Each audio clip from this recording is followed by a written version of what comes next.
Hello and welcome to the Able Contemporary Gallery. I'm Teresa Able and I'm here with Mary Hood. Thanks, Mary, for joining us today from Arizona. My pleasure. We're here to discuss the wonderful new work in Mary's current show. Um, Mary is part of a feature with the ceramicist Carl Borgeson. Mary is a printmaker, originally from Milwaukee, and she teaches printmaking at Arizona State University. This new body of work was started how long ago? In 2 years. 2 years ago. And 2020? Yeah. So we've been working with Mary for over a decade in the gallery, but this work is quite a departure. It's very beautiful, and we're going to talk very specifically about this new work. And I'd like to talk about concept. I'd also like to talk about techniques, because I think techniques in printmaking are really fascinating. So let's get started. All right. So I think, and you tell me, because I know that there'll be things where, process and concept sort of start to blur together. Sure. But let's start with sort of what was the initial inspiration and impetus for the concepts of this work? So when I first started imagining making the work, it was during the pandemic. And during the pandemic, we were all very isolated. But fortunately, I have dogs. And so my dogs forced me to get out and take them on walks. And so when I took them to parks, or a lot of the parks were closed, so we'd go hit the golf courses, and because it was a place, an open space that we could walk, and there would be nobody around. And so a lot of things that I was seeing, I would see a lot of deer on the golf courses, but I also just started to notice the trees and started to really think about the trees as these kind of sentinel beings, and because there was no other distraction, the trees became, um, very totemic for me, actually. Yeah. And then so that's where it started, and then it got me thinking about what kind of relationship I have with the organic world, and the relationship I have with trees. And I started to remember that trees have made like appearances in my work for a long time, but I've never like really focused on the trees themselves. The trees were always more of a prop for other things to be happening in and around them. Or they were more of a stage, if you will. Yeah, a lot of your work in the past sometimes would feature animals. Yeah. So you've always been someone who's not human focused. No. Which is really lovely, but it did often seem like it was other animals that you were interested in. So this switch of, because in these there are no birds or no anything. Animals. Yeah. So the trees really do become personalities. Yes. Yeah. But it's interesting because it was through animals that led me to the trees. Yes. So even though it's not present, my relationship with the animals is still very much part of the work.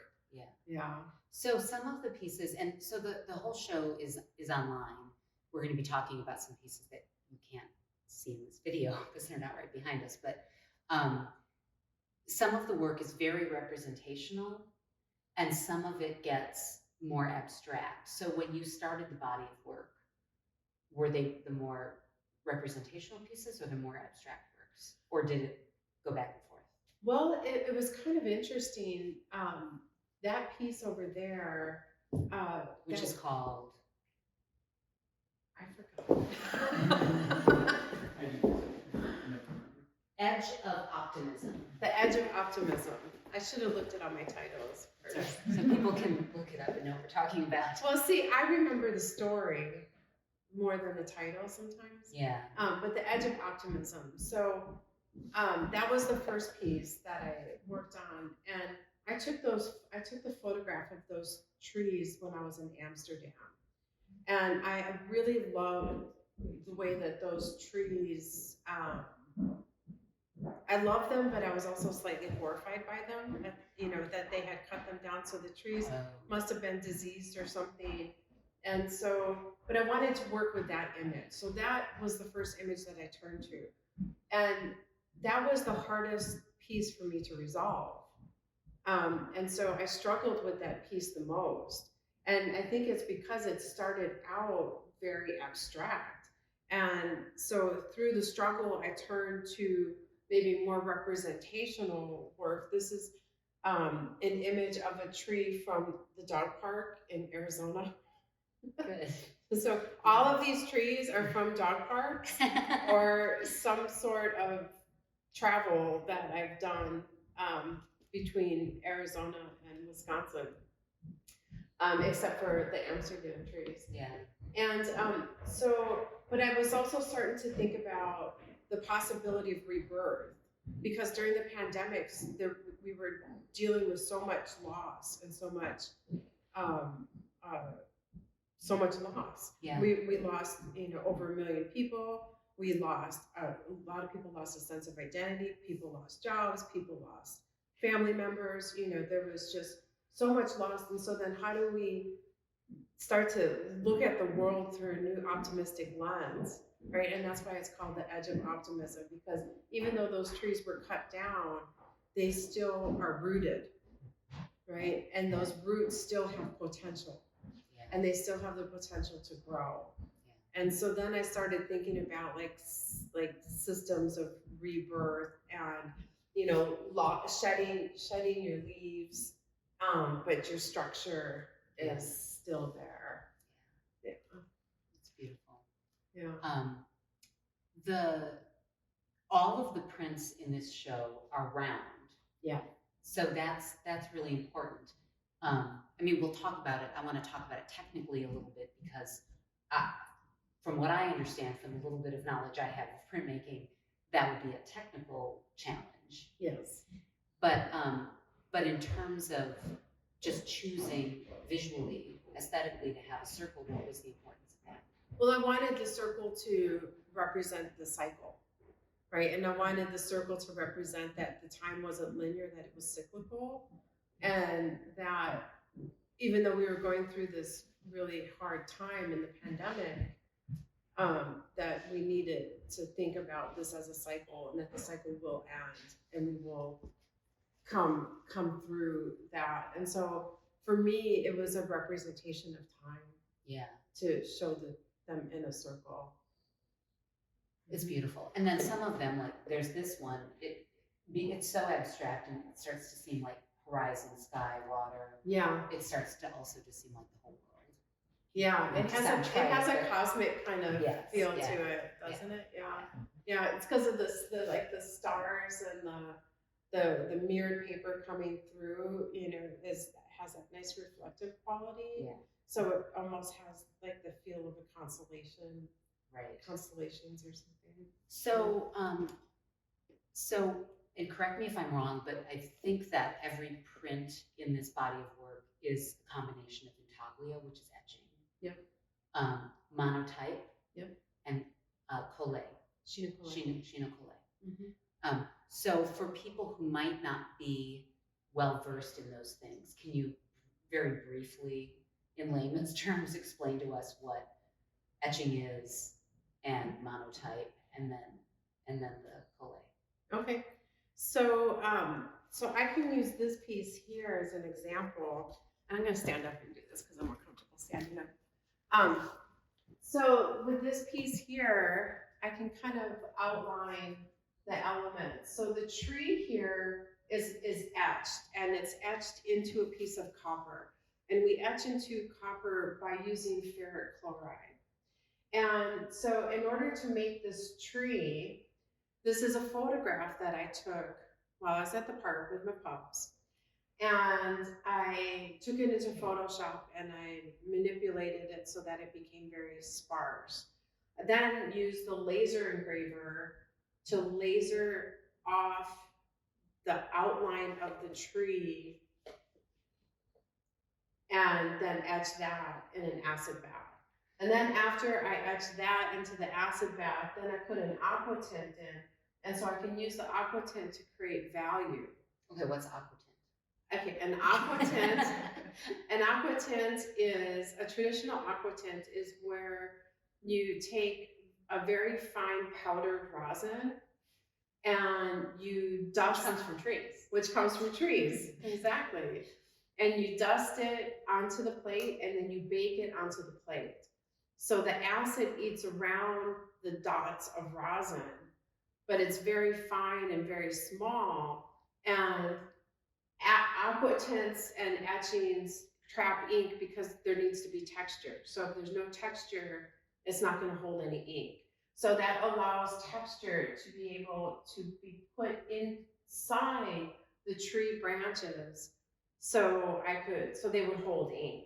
So that's what the aqua tint was doing. It's through this, so there's separate steps in the etching process. The first step was the line etch step of creating the mask. The second step is the aqua tint step. And then there's a third. Which creates the value. Which was one way of creating value. Okay. The second way of creating value is through what we call a soft ground aqua tint.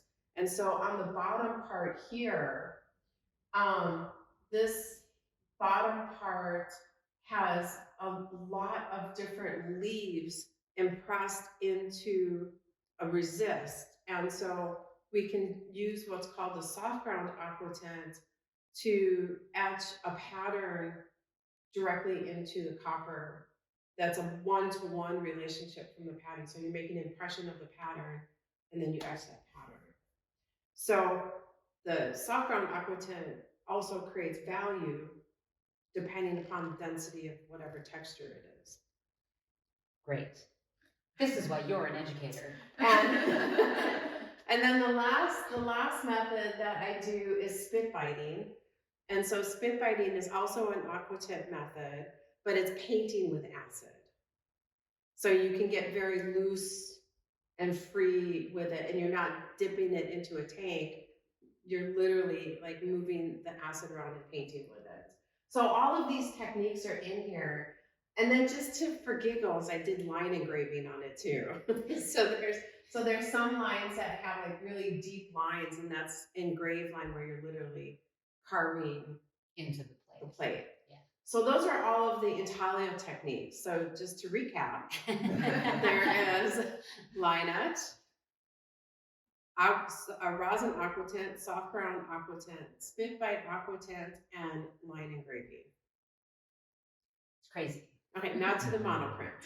And before, do you print all those things before the monoprint? Like all of those things are printed on, are etched into a plate. Right. So they're all etched into a copper plate. And all of those techniques, is it inked all at the same time? And Correct. That's one run through the press. Correct. Okay. Correct. Carry so on. all of that information is on the copper plate. Okay. It's too bad we should have brought some. We should have brought some plates, yes. Yeah, because they're all in Milwaukee. Yeah. Anyway, say that. So then the second plate that I have is I made a round piece of plexiglass. So I just cut a round plexiglass. So on the round plexiglass, I have these big rollers. So I'd ink up a roller with what we call a blend roll. So I inked it from from blue to transparent. So this paper, I'll get to the paper in a second. So I printed it from blue to transparent.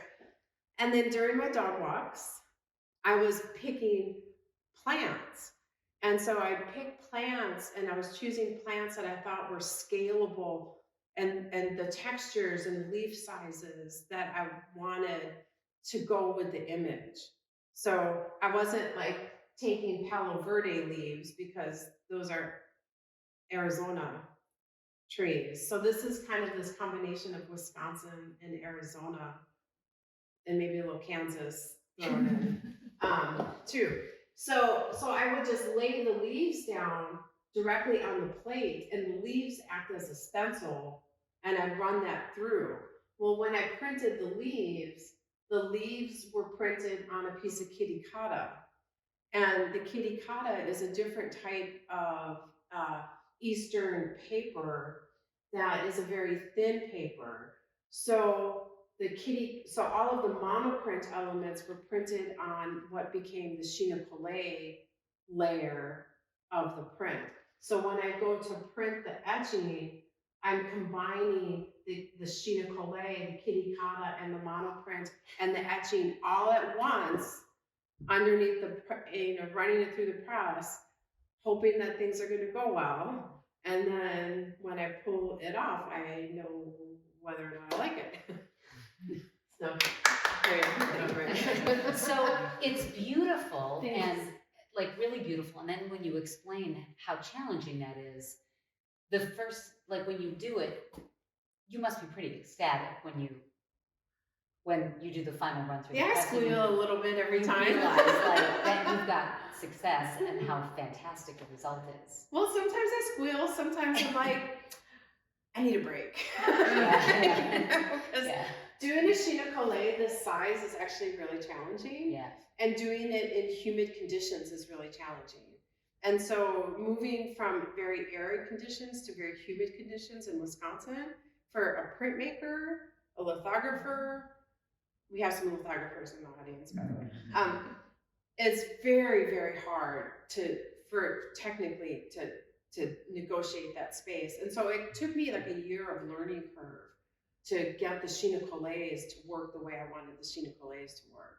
So, I mean, the other stuff technically for me wasn't that challenging because I've been doing etchings for a long time. For these pieces here, the hardest part was getting that Chinocollet to lay the way I wanted it to lay, and for it to stay the way I wanted it to lay. Yeah. And so I had a learning curve, and I had to set up a whole very specific drawing system to ensure that it wouldn't change at all. Yeah. Well, they're just great. That was my biggest technical challenge. Yeah. And then because they're so time consuming, for each of these, some of them are artist proofs, which just means there's one. Mm-hmm. But I think many of them, there's only 8. So you might be familiar. 6 or 7. This one's only 7. Oh, okay. Because sometimes, if you had an etching that wasn't as challenging and you weren't changing it as much, you might have an edition that's as large as how large? Well, I could print an edition from a copper plate up to maybe 60 prints. Yeah. For a line etch, because these are etched pretty deeply. Right. It depends upon how deep the etch is. But the copper is soft, so it eventually will wear down unless you do some other things to the plate. And I could have run editions with this. But I'm not terribly interested in editions. And because I'm introducing the monoprint by its very nature is one of a kind. Yeah. So duplicating a monoprint is no longer a monoprint, right? It's like a dual print or something. Yeah. True. And so all of these have the monoprint incorporated into them. And as much as I love etching, I also love when I'm working on the press that I'm in constant dialogue with the work, right? That I'm not just in production, that I'm always like making decisions, good or bad, making decisions about what I'm doing. And so sometimes when I'm working, magic just happens. And then other times, like with the Edge of Optimism, it kind of bites back a little bit, and it doesn't work out the way you want it to, and your paper starts to disintegrate because I'm not very gentle with my paper. And and so the process kind of fights you back, and you have to step back and give it a minute. And then other times it's just boom, boom, boom, and it's great. Yeah. And then other times it's kind of with other prints, it's kind of a collection of mistakes that you just, not mistakes, but like elements. Accidents. Well, elements that, So like with the ghost print there, the ghost tree, that piece there was a failed print in my mind. Oh. And I did not like it at all. And so, I was on my table and I was like, what am I going to do with this? This is terrible. Ugh. I don't like it at all. So I just had an hour. So I just I put a new blade in my X-Acto knife and I just started cutting. And then I started peeling back the layers. So if you go online and look at this piece, what she's talking about is there's this beautiful white tree shape on the print, which is colored and printed like the rest of them. But she's literally just pulled off a thin layer of the paper. Yeah. It's kind of amazing. Yeah. Yeah. And then you're like, ooh, I'm gonna do that again. You know, like, and so you discover new processes, but if you're not willing to take any kind of risks, then you don't discover it. But it's easy to take risks on things that you don't think are working. So it's, you know what I mean? Like it's, yeah, you have nothing to lose. So then you just, play around with it and you discover something new. So thank goodness for mistakes sometimes. Oh, absolutely. I think you learn more from your mistakes. And I think the pieces that challenge you the most, like Edge of Optimism, the one that challenged me the most was the one that taught me the most. Yeah. And it also taught me the most about like what I wanted to do and why I wanted to do it. Because I was determined to make that piece work. Yeah. Absolutely determined. I wasn't going to let it go. And I had all kinds of other ideas about it, but it was, what it ended up as was not what it started as. Yeah. Not at all. Well, and so speaking of that, so you said this whole body of work was about 2 years. Yeah. It sort of starts closer to the beginning of the pandemic. Yeah. And so your ideas about what you wanted this body of work to be, did that change from the beginning of the 2 years till the prints you were doing at the end? No, No, I don't think so. How I started to make things change, like my methodology started to change, Yeah. like with these pieces here, Right. things started to become more abstract. Like they started out really abstract and then they went to more representational and then they went back to more abstraction. But the reason why I was making them didn't change. Yeah. For me. And because I'm also, you've known me for a long time, and when I work in series. Mm-hmm. So I have to bring that series to a conclusion, and then I move on to a new series. So I tend not to, like keep repeating. Right. Mm-hmm. Yeah, that's great. Yeah. So are there other things that you want us to talk about in terms of conceptual things with any of the work that we haven't? I sort of skimmed over anything. I mean, I know a lot of people who've looked at this body of work have referenced, and I think at the opening last night we were talking with someone about some of the books that have been written in the past few years about trees and trees communicating with one another. And did any of that? And I can't think of the names of the books or the authors right now. Overstory, thank you. Yeah. Was one of them, which is Richard Powers, right? Yeah. Did you read that book? Did that influence this body of work at all? Yeah, and Peter Wollencraft. And which book did you The Secret Life of Trees. Right, that's the other one I was thinking of. That's a really good one as well. Yeah, I read those books and I was really fascinated with the way that trees were communicating and communicate with each other. But I don't think I was interested in that, but I was interested in like the root systems and the metaphor for that, for like feeling grounded in a place. But I kind of started to feel like these trees became more of friends that I was visiting. Yeah. So because I was driving back and forth from Arizona to Wisconsin, and so when I stopped, I would stop at certain places and I would see my trees and they were always there, so there was something like I really look forward to going back and saying hello to them again and hello to these like specific places. Yeah. And so all of these places, all of the trees, I know exactly where they are. And, what park they're in, and Yeah. like where Do you to. still visit them? Yeah, Yeah. I go back and forth. And then some things, evolve. Like I started to combine the trees together in that piece there. Okay. But yeah, they just became more like you started to develop kind of a relationship with them as maybe as a stand-in for relationships with people, right? Because we didn't have any, Yeah. it was really hard to connect with people. So I found myself just really connecting with the trees. Yeah. It's great. Yeah. It's interesting that you mentioned being most interested in the root systems of the trees because most of the imagery in the show doesn't depict the root system. And the Edge of Optimism has roots in it, but the rest of them, some of the trees look like they're hovering without roots, or they're kind of cut off at the base of the tree. Yeah. Is that an intentional decision? Well, I think with some of the like, there's a little bit in here, but we don't always see the roots, right? Yeah. And so another thing that's really important to me is the horizon line. A horizon line is very important to me for my own personal well-being.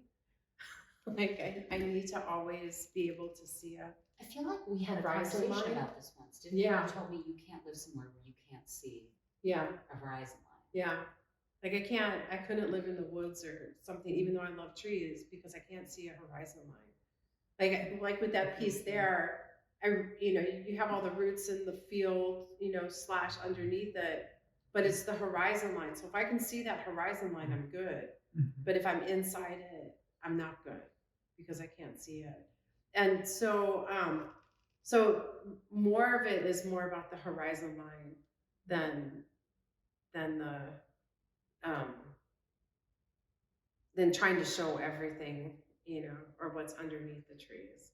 But there's some, going on, but most prominently in that one. Yeah. But I think it's more about that horizon line. Yeah. That one is really hovering, isn't it? Yeah, it's weird, but it doesn't feel ungrounded or anything. It's just Well, and another thing about showing the roots too, like I really wanted to show the canopy because like that one is called With Great Strength, right? And so for that piece there, the canopy was more important because it was the canopy that was holding all this weight, right? And bearing all this responsibility. And so, I guess there's like an implicit understanding that if you have so much weight on top that you have to have a system and structure underneath it to hold it up. yeah. But I've seen lots and lots and lots and too many images where you have the big canopy and you have the big root system, and it just kind of gets cliche Yeah. too. So I didn't want to fall into that. I struggled to not do it though, and because it's a very easy trope to kind of play into, and I didn't want to do that. Like I didn't want to trivialize them with something that was just too familiar. Does that make sense? It makes complete sense. It actually makes me think that I think sometimes one of the biggest challenges for visual artists is because everything has been depicted, you really have to think about not falling into traps of redundancy or you really want you're truly inspired by something, but you don't want it to seem trite. Right. Right. And how do you bring a fresh look to something? Yeah, you don't want it to be a parody of something. And, right. I mean, right. I think you've massively succeeded. Oh, thanks. Thanks.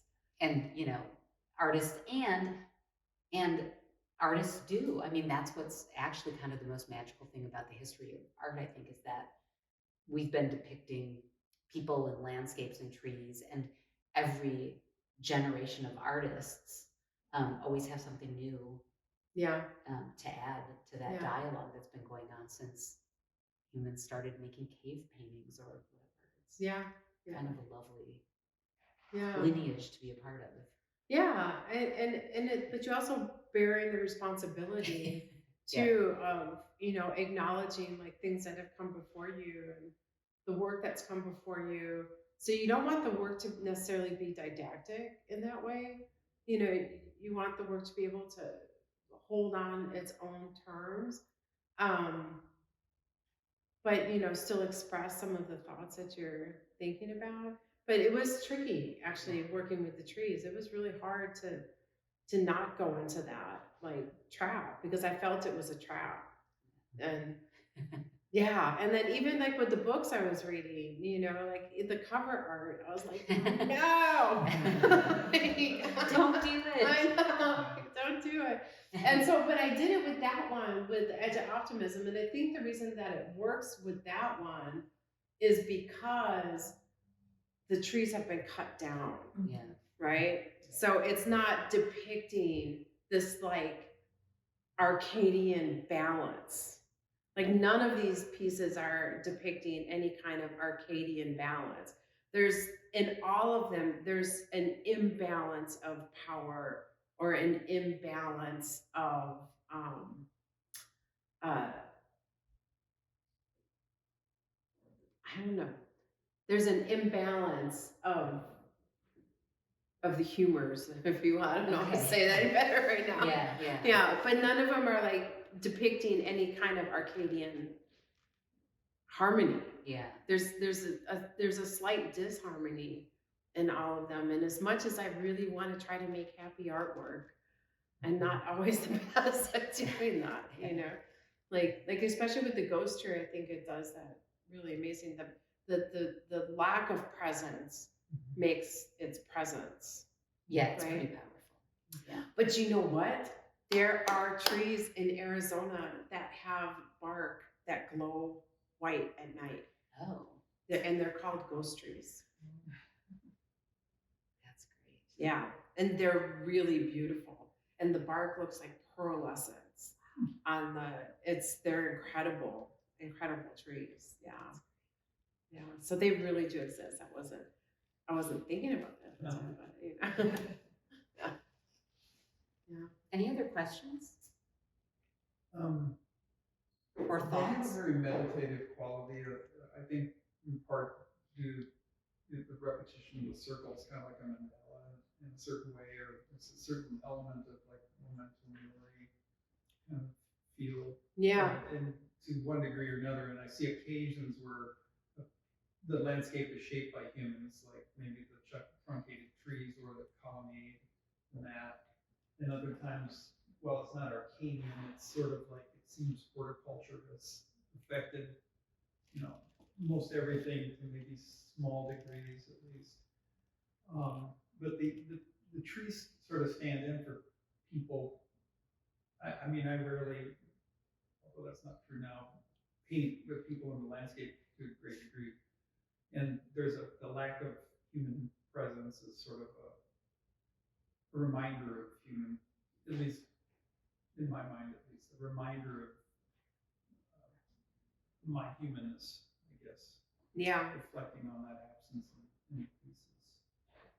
The lonely kind of quality through the color and this symmetry, I suppose. It brings still kind of an entity that, like you said, the trees are sometimes an entity.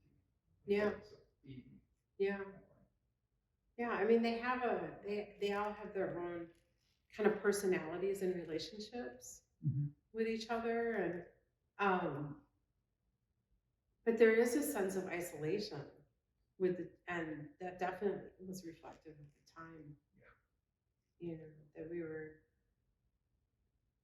dealing with. But I was really glad to kind of discover or like rekindle a relationship. It just because I had time to look and ponder and consider Meditate. and meditate on it. I didn't have to rush off and do something, or make a phone call or be in a couple Zoom meetings, but but you know what I mean? Like we had time to be self-reflective. And we're in our world, we don't always really have that time. And so actually when I'm looking at these, it's actually a very peaceful feeling for me because it was a very self-reflective time. And it was a time that I really enjoyed. So when you look back now at this work, it must remind you of that time. Yeah. And it's a positive in a way. I mean, even though there was so much loss, it's not all positive, but you can look back at this body of work and feel fondly about the process and the Oh my gosh, time in the studio. I loved it. And I'm the type of person, I'm actually really comfortable being by myself. And so As long as you have dogs. yeah, I have to have my dogs. But I really like people most of the time. And we You know? like you. No, it's not. Yeah. I'm No, just, I know. I'm not the type of person that needs to be around people all the time. Like I'm very comfortable being by myself. Yeah. And so during the pandemic, I never felt lonely. I never felt isolated. And I didn't feel that way. I know other people really struggled with it, but I didn't feel that way. But I felt kind of comfortable in that space, actually. But I also recognized that the world was changing in like a really massive way. Yeah. But I didn't feel isolated and I didn't feel lonely, even if the work might be reflecting that. But I also kind of feel very comfortable in not all the time, but I'm comfortable with melancholy too. So Yeah. I listen to a lot of very melancholic music, and I'm like comfortable in that kind of like superficial sadness. Yeah. Yeah. Yeah. Even though I'm generally a happy person. That's true. So I didn't, but it was I actually really enjoyed making the work. Again, it was probably the most fun I've had making work for a while. Well, it shows, and they feel there's some magicalness about looking at them, I think. Yeah. Well, thanks, Mary. Thank you. This has been great having you here for the opening and visiting and spending time with thanks. the work. And Thank you.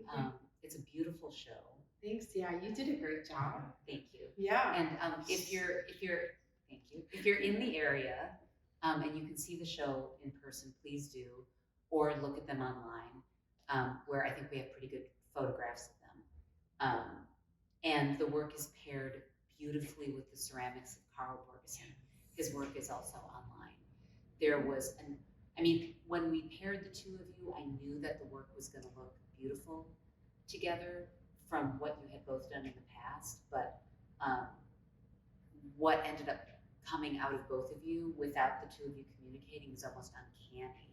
How the colors and textures, and Carl has these horizon lines kind of in and the blues are just right on with your blues and the atmosphere he's creating. So and the surface textures, and also some of the materials, because he was using wood and like wood ash to fire and glazes there, and it's just like there's a synthesis between the work that is really quite stunning. So it's worth seeing. So this show, Mary Hood and Carl Borgeson, is up through the end of the year.